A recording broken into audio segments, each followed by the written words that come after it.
297 days. The U.S. Navy has just confirmed that the most expensive warship in history, the USS Gerald R. Ford, has officially transited the Suez Canal to enter the Red Sea powder keg. Why is a ship that suffered a fire in March and should be back in Norfolk for a deep overhaul after nearly 10 months of deployment being thrust into the heart of a kinetic conflict? Is this a display of peerless power, or is it a Hail Mary by the Pentagon as other strategic pieces on the board are pinned down? Today, we aren't talking about what the headlines say. We are going to dissect this $13 billion monster from the perspective of senior military analysts. We're going deep into nuclear reactors being pushed to their thermal limits, radar systems that can see through the dark, and the invisible threats lurking beneath the Red Sea waves. Buckle up. What you're about to hear will fundamentally change how you view modern naval power. But before we can understand why the Ford is the #1 target for every anti-ship cruise missile in the region, we need to strip back the electronic heart, the very thing that is both its greatest pride and its fatal Achilles heel.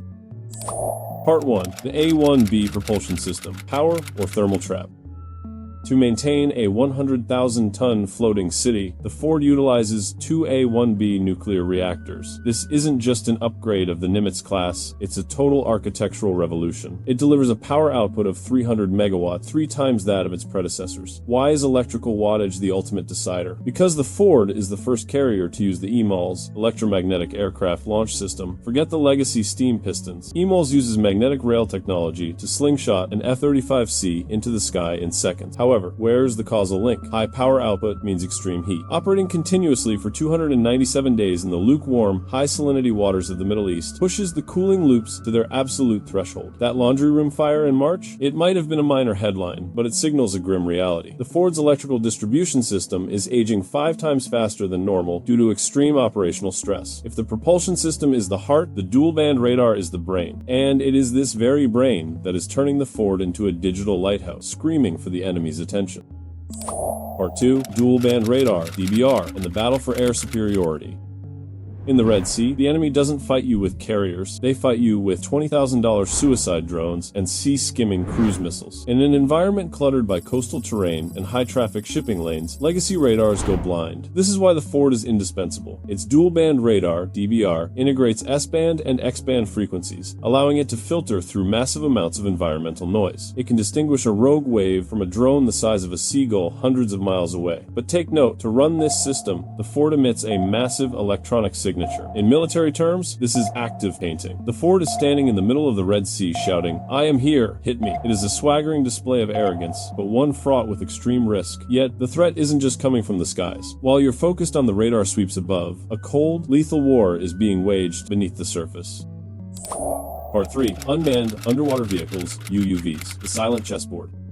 The presence of amphibious ships like the USS New Orleans and USS Rushmore in the USNI News Report is a critical detail most commentators missed. These aren't just troop carriers, they are command and control hubs for unmanned underwater vehicles, UUVs. The Red Sea is shallow and narrow, ideal terrain for smart mines or midget submarines. US UUVs, equipped with synthetic aperture sonar, must scan every inch of the seabed to protect the Ford's steel hull. A single breach in the propulsion screws, and this $13 billion asset becomes a mission-killed sitting duck. So, when the threats from the air and the depths converge, how does a strike group survive? The answer lies in the doctrine of saturation defense. Part 4. The saturation attack scenario.